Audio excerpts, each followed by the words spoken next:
Welcome, everybody, to this week's podcast episode for the Financial Freedom for Physicians podcast. I'm your host, Dr. Christopher Liu. And as you know, we talk about four different types of freedom: time, financial, location, health freedom.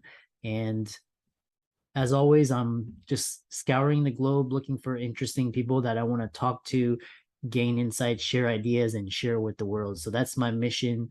Hopefully, physicians, lawyers, dentists can take gleams and apply it in their own lives. So today we have Franco Lofranco, and he's actually transforming healthcare one entrepreneur at a time. So we're going to be talking all about the healthcare industry, the modern entrepreneur, leadership skills, and we'll go from there. So Franco, welcome. Dr. Lil, I'm excited to be out here. And this may be the first time you get all four freedoms going to be addressed all at the same time. It's going to be awesome. Yeah, it's gonna be great. Like I said, I'm always interested in just talking to people. I'm very curious, see what makes them successful, and hopefully I can share with people. And tell us about your journey and how you got started. Sure. I grew up in Canada. I now live in Arizona, in Scottsdale, Arizona. My parents came from Italy when they were young. And my father taught me since I was like maybe 3 or 4 years old. He said to me, an old Italian accent, Franco, always own your own business. I said, okay. So I got out of school at 22, started my first company. The only problem is my father forgot to mention how hard it is to own your own business. I don't know about you. I lost all my hair from all the stress of having companies. I grew one company to 300 employees in the tech space. Built a lot of different kind of companies, from soccer schools to kids and things like that. And one thing you learn from building companies are which companies you should get into and which ones you shouldn't, right? And quickly I learned, okay, residual income businesses are the best, and the ones that always need you are the worst. Avoid those, right? The ones that are always dependent upon you, the ones that if you're not there, you don't make any money. So I learned how to get into the residual income world and understanding a little bit about tech and internet space. I built one of the first high-speed internet companies in Canada. When I first got started in business, I really quickly realized anything with a recurring bill is good. And then, right, it's always the best. And then I came across one of my best friends called me. He and I were in real estate together, doing business ventures together. And he said to me, Franco, I found it, time and money together. I'm like, what is that? And he came across a direct sales company that specialized in services, gas, electricity, internet, cell phone, things like that, all recurring residual. And you can build the business around the world. You can get paid on people's bills in 27 countries around the world. And this company had created a platform where we can do two things: acquire customers, like imagine getting a cell phone customer in Australia and get paid here in the US, or get an internet customer in Spain, or a cell phone company in Mexico. And it became very lucrative. It was really great. And so I got started with that and I built a team of affiliates of tens of thousands. We've acquired hundreds of thousands of customers over the years, paying bills. But healthcare is always the holy grail of getting into. And it's the hardest industry to get into, but incredibly lucrative. So the company was always looking at, how do we get into healthcare? So they tried years ago before Obama came into office. Then Obamacare came out and turned everything upside down. So they delayed finding a proper approach, because getting into healthcare is not easy. And so a couple of years ago, a couple of gentlemen that built one of the largest healthcare companies in the US retired, and one of the largest tech companies in the world hired them. So, hey, can you please help us with our healthcare costs? It's out of control. They were like wasting so much money every day. So they went in there and built one of the most efficient healthcare back-end systems of any company in the world. Well, the guys that started our partner found out about it and asked them, have you ever built a company from the ground up? Pure tech. Can you make us the Uber of healthcare? Can you make us the Airbnb of healthcare? I said, sure. And off they went with, specific algorithms, all high tech, all technology in the health sharing space, meaning we can provide what health insurance does, but with better coverage and way better pricing. And it got launched, and it's been incredible. The results have been absolutely astounding. What we're able to provide customers, an average savings of 50 to 70% on their monthly healthcare costs. The industry has seen nothing like it. I dare people to find better prescription drug pricing that we can provide. But more importantly, in addition to providing a great service, we can get paid on it. We get paid on it without all the encumbering costs of becoming insured in the industry or licensing or tests and all that stuff. We don't have to do any of that stuff. And so that we can build a tremendous residual income for ourselves and for our family. Yeah. And so that's been the journey. And that's how we got to where I'm at here talking to you today, Dr. Luke. Yeah. It's interesting. Like I said, like I'm reading the headlines, and Amazon closed down. It's like their fourth or fifth venture. CVS, Walmart, Apple's getting. It's I think the healthcare company of tomorrow will be a technology company. So, And I couldn't agree more. And the reason is, like, old established insurance companies, they're very old. They got legacy systems. They got all this stuff encumbering them. And so we built a decentralized model that's member based. So the money goes into your own personal wallet. It's all transparent. So you can see exactly where every dollar goes when you put it in. Nobody does that, right? So it's all transparent. Why? It's your money. You should see where it goes, where every dollar is being spent. And so it's incredibly transformative, and it's only tech can allow us to do that. yeah. Yeah. Tell us what did you learn from building that company, and how did that help you moving forward? Well, my first companies, like I said, the first thing it taught me which ones to get into and which ones not to get into, right? Because a lot of people will get into anything that they're passionate about, and that's fine, but it doesn't mean it's the smartest venture to get into. And so what I've learned is business is great, and business is business, and systems are systems. But what business can you get into that actually has a residual income component? That's what you want. Because over time, it's great to work. And look, you have to work hard. I don't care what company you get into, but has to come a point where you can slow down. There has to come a point where you could slow down all that hard work that you put in to get the engine going, and then you can enjoy the income coming in because you built this. So to me, what I find the light bulb went off one day is like, wait a minute. I see all these other guys that built residual income businesses. They're golfing. They're having a good time. They're working a couple, but not very many hours during the week anymore. I'm still busting my butt out here because I don't have residual income in my business. So once I understood that and I learned that, and I was introduced to the model, that was my biggest aha moment. And the second thing I learned was you have to be able to accept criticism no matter what business you get into, no matter what you're doing. I remember when I first started my first internet company, people thought I was crazy. Everybody told me the internet was a fad, that it was going to go away. In fact, this is not a joke. The CEO of Bell Canada, Canada's largest telecom company, told me I was wasting my time, that the internet was a fad. I'm like, what? What are you talking about? The internet is the future. But back then, people would say things like, who's going to go shopping on the internet? Nobody's going to do that. But that's what people said in those days. So what I learned was you have to trust your vision, trust what you believe and what you see, and go with it. And you're going to get a lot of crazy people out there that are going to be saying all kinds. Don't listen to them. Don't worry about them. Just keep going. Believe in you. Believe in your vision. Obviously, it's got to be based on something real, like where you believe the market's going, where tech's going to go. But if you do that, there's always going to be naysayers, no matter what you do. Like when I got started in the essential services space with this platform, people thought me, it's a waste of time. Who's gonna, I always faced negativity. And so I just learned, I tuned that out, just noise. People are always going to say, what's that old saying? Opinions are a dime a dozen. So you can't listen to them. You got to keep going and keep building your business and believe in you. Yeah, that's wonderful advice. And then one thing is the other thing you talk about is the modern entrepreneur. Contrast that to traditional forms of entrepreneurship, and what mindsets you need to have. That's a great 100%. So in the old days, when you're building a company, everything was brick and mortar, right? Everything was, you have to physically be in an office. You have to physically be here. Well, in today's world, the world's changed. So there's so many ways you can build virtual businesses there. Like, I'm happy to say my entire business is all virtual. I have no employees, yet I get paid on customers all over the world. And I don't have to have an office. I don't have to have employees. I don't have to have any of that stuff. And so all that stuff is now optional. You still have that? Sure. There's still businesses that will always need that.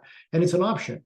Do you have to have that or not? So the modern entrepreneur, it's all about looking at different models. What are the different models that you can have and look into? Because we've never had more options in the history of business and today as to what kind of business to go into. And it's also, I'm proud to say, it's easier than it's ever been to build a company. Now, you still need a strong mindset. You still need to be able to handle criticism. It's okay. It's not going to kill you. It's fine. I know a lot of people today aren't used to negativity, but you got to be able to handle it because you're always going to face adversity, and you got to always face challenges. So it's like a game. Business is always like a game. And today the challenges are a little different than in the past. So in the past, there's more physical challenges. Maybe you have to pivot from one to another. Today, it's all about marketing and positioning your marketing from a virtual social media perspective. How do we do that? So the twists and turns are going to be a little different, but the thinking is what's always the same.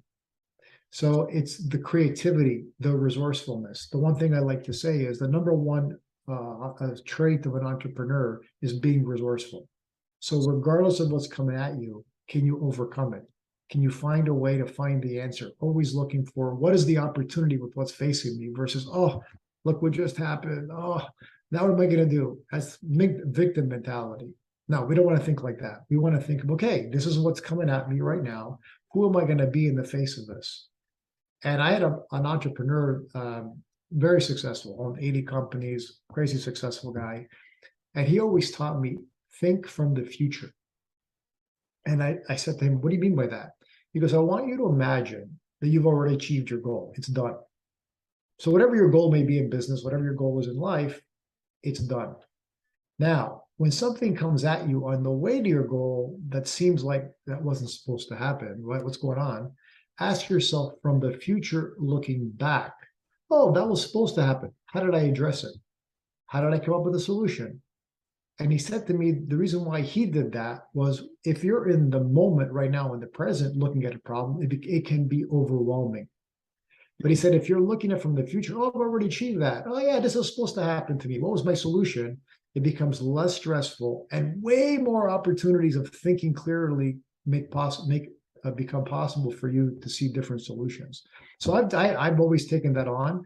So whenever a problem comes, oh yeah, that was supposed to happen, I'm making fun of it. I'm like, hey, how did I solve it? What did I do? Thinking from the future, looking back. And that's one of the things I believe a modern entrepreneur needs to have is don't think from the present, think from the future. Looking back and seeing it. And I promise you, when you think that way, solutions will come to you that otherwise never would have. That's quite interesting. I like that. Yeah. Never heard that from that perspective.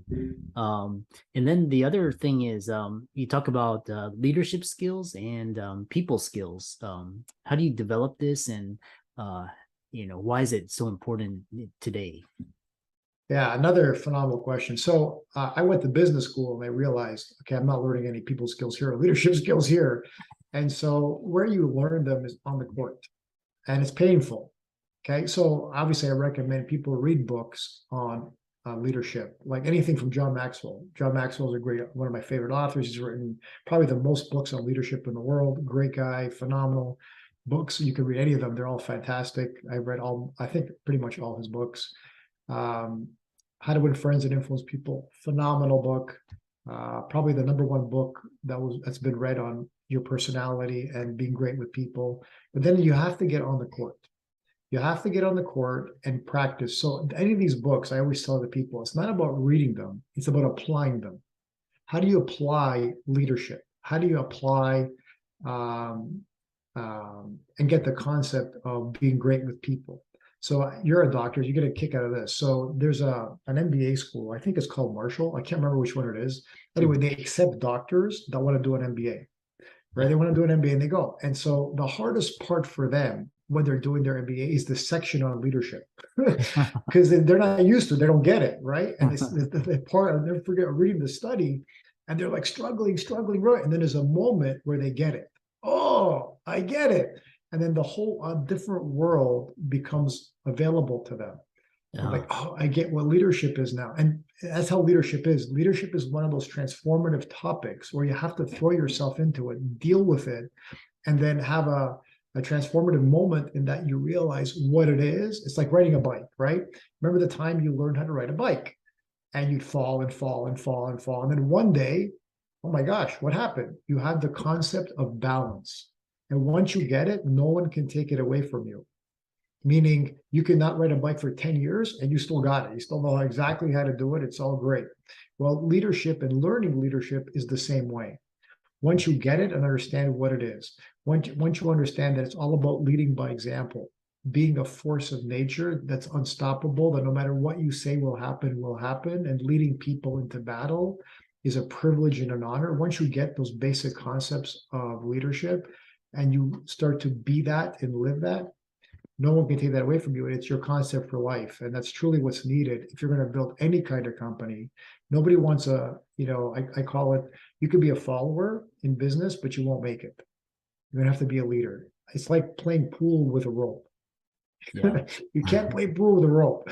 You got to play pool with a stick, right? And that's what leadership is all about, leading by example. You look at the greatest leaders in the history of the world. They've all been leaders by example. And so you have to get on the court and do that. And you're going to make mistakes, and that's okay. People will get mad at you. That's okay. You will screw up. That's okay. It's all part of the learning process. Yeah. It's really, I love this conversation, and all these are gems of wisdom. What would you say to the audience? Today's world, we have a lot of insecurity, economic insecurity. You've seen a lot, you've been through a lot, you've accomplished a lot. So what advice or wisdom do you have to those aspiring entrepreneurs, or people coming out of college looking for direction? What advice would you have for them? You have to be clear. I always tell people this, and I'll give you an example by this. I thought I wanted to be a lawyer until I saw what a lawyer did every day, right? So whatever you want to do, understand what it is that you have to do every single day. Like, I'm sure being a doctor, you must love what you do every day. Otherwise you wouldn't stay being a doctor, right? So you have to be clear. Okay, what do I do every day if this is what I want to do? And then look at that, okay? And study it, understand it. What do I want to, if this is for me, great. But what would I do every day? So people get enamored by the idea of something and not by the reality of what it is. So I always tell people, don't stop looking at something romantically. Look at it for really what it is, right? And what you would have to do. I fell in love with my business because I get to help people make money, help people achieve financial independence while giving it to myself at the same time. And the everyday actions that would take, and coaching people and supporting people, helping people. I fell in love with that. So I fell in love with that lifestyle. I fell in love with what it would entail every day to do that. So I tell people the same thing, whatever, regardless of what you want to do, regardless of what endeavor you want to go into, just be clear on what it is every day you would do. And if that's what you want to do, great, go for it. If it's not, don't even think about it. Find something else and trust your gut. Trust your instincts, trust your gut. Your gut is very powerful. I know in medicine, there's a whole way you can look at your gut. It's like a second brain, right? Yeah. And it is. So trust it because it knows what's right for you. Yeah. Yeah. It's very, the media sensationalizes a lot of these professions, and we, I've seen a lot of my colleagues not really know what they're getting themselves into, and it ends up, really in disaster. So, and then yeah, like follow somebody around. Like if there's something, like if this is a particular okay, go see what they do every day. Okay, do I want to do that? And if it is, great. Then you made the right decision. You can close your eyes and get to work, and because it's going to take hours of practicing and mastering something and studying, which is great. But make sure it's clearly what you want. The last thing you want to do is get into something, and 2-3 years down the road, you're saying, "Oh, what did I just do that for? That was a waste of 2 or 3 years." Why? Listen, the one thing we can't get back is our time. So be clear what you want to do. Yeah. And then if you could isolate, last question is, if you could isolate 5 key things to your success, what would those be? Ooh, that's a good question. 5 things to my success, I would say. Number 1 is being persistent. The one thing you're going to have to face is ups and downs, and you've got to be persistent. Always be clear of what you want to do, be persistent of what you want to achieve, and be unstoppable, because you're going to be facing criticism no matter what you do. You're going to face obstacles. So persistence and determination are a key component to that. Number 2, keep growing as a person and developing yourself. We talked about this: leadership, personal growth, or read books, take courses, whatever it takes for you to grow as a person. Because I had a mentor who once said to me, Franco, whatever you have today is what you could have today. So that means you're limited, you can't, in having more. So it's not a result, it's not an accident, the results that you have in your life. It's not an accident how much money you have in your bank account. It's not a result of how success you're having. None of that is an accident. It's all a result of what you can hold and have in your life as a result of who you are as a person and how much you've grown. Because we're never standing still. Either we're expanding as a person, or we're contracting as a person, just like the universe, where the universe doesn't stand still, it's either expanding or contracting. And so, same thing. Now he says, and he said to me something really powerful. He said, always try to be overwhelmed. Mm-hmm. And what do you mean by overwhelmed? He goes, when you're overwhelmed, you can grow and expand. When you're comfortable, there is no growth happening. So all growth comes out of your comfort zone. All growth comes from being overwhelmed because it forces you to grow. So he said, put yourself in a state of chaos if you can, and overwhelm, and that will have you grow. I'm like, okay, grow. Third thing is always, to be able to have success, you have to always create a powerful environment. Because one thing I've learned from, I read a lot of Napoleon Hill's books on Think and Grow Rich, and one of the things he always says is the environment always wins. And it's so true. So if you put yourself in a victim-y, negative environment, you're going to become a negative, victim-y person and get negative, victim-y results. So always surround yourself with incredible people. Like, what's that old rule? Your income is the average of the 5 people you hang around with the most. It's so true. And so you always want to be elevating the quality of people that you're hanging out with, because they will determine how you live your life, how you be in life, the money that you make, all of that, because you start absorbing that environment. So the environment you live in is absolutely key. And then you always want to also make sure that for success that you're clear about goals. So what are your goals that you want to achieve? Where do you want to get to? And don't be afraid to be specific. See, a lot of people get afraid to be specific. Why? They don't want to hold themselves accountable to results. But I always say, if you want extraordinary achievements, you got to have goals that you are clear and specific that you want to go after, and know how to make them happen. And then you're the X factor in that, because the more personal growth development you go through, you're able to do that. Yeah. And I would say, last but not least, a fifth key ingredient to success is understanding that you have to have, this is going to sound funny, your calendar must be your Bible. So what do I mean by that? So I had a friend of, one of my companies, on the board of my company was a premier of a province, which is kind of like the governor in the US. And he was kind enough to come on my board. And he was also on the board of General Motors in Canada and one of the major banks. So very accomplished gentleman. And he was famous because he was able to attract companies to his region of the country. He was very successful at that. So one day I called him for an appointment. And he goes, oh, you have to talk to my assistant. I'm like, oh, I'm calling you. I go, no, my assistant manages my calendar. Fine. So I go, this guy's on my board. I have to call his assistant now. Fine, I'll call the assistant. So I called the assistant. And she goes, oh, yeah, great. And I said, let me ask you a question. Why does he make me call you? He goes, well, he knows what I want. We set the goal. We set the agenda for what he wants to accomplish. And I'm the gatekeeper. I'm like, oh, interesting. Next time he and I talk, I says, explain me this gatekeeper stuff about the calendar for me, will you? He goes, sure. So he has this concept that the calendar is his life. And what's in there will create the life that he wants. I'm like, that's interesting. And then he said, if it doesn't exist in my calendar, it doesn't exist in time and space. It lives as an idea in my head, and that's not going to go anywhere. So whenever I'm clear about what I want to accomplish, I put it, it's got to be concrete and in my calendar for the action steps to make that happen. And it goes, no, look, I got the freedom. If I have to, emergency comes up, I can move stuff. It's my calendar. That's my life. But my calendar is my life. And I live from that calendar, and I honor what I put in there because I'm clear. All those things, whether it's personal, business, spiritual, whatever they are, I will live from that because it's my day and it's my life. I'm like, I just changed the way I looked at my calendar, because my calendar was, I'll stick it in there if I want to, or not stick it in there. Now, if you look at my calendar, it's all. And then he said, the last thing I'll share is this. He goes, name them something that's fun. So if you're going to go to the gym, don't call it going to the gym. Call it crafting a beautiful body. or whatever you want to call it. You can call an appointment whatever you want that will inspire you. Yeah. Make your calendar an inspiration for you every time you look at it. I'm like, this is so great. Yeah. So like this call here was, I called in my calendar, changing people's lives. Uh-huh.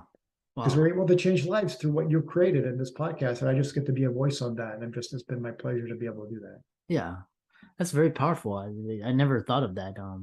It's really, that's why I love talking to individuals such as yourself and high achievers, entrepreneurs. So how can people contact you, follow you, visit your website and Sure, I'd be happy. I'll give people a couple of things. I can give people my Instagram is Cav Franco, CAV Franco, FRANCO. That's my Instagram. And then I'll even share out my email if you guys want to communicate with me.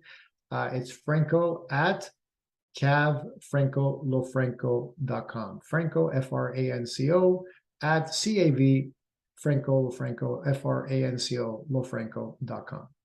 and for all the listeners out there, audience, there's so many nuggets of wisdom, gems. So be sure to check out Franco's website, resources, follow him.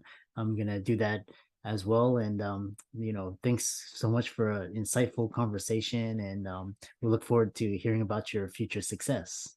Thank you, Dr. Lou, and thank you for doing this. We need more people like you that are able to offer this type of resource to people, because it makes a big difference for people. This is something when I was a kid, I wish I would have had. We made a big difference in the direction of my life and how fast I would have got there. So thank you for what you do. Yeah, my pleasure.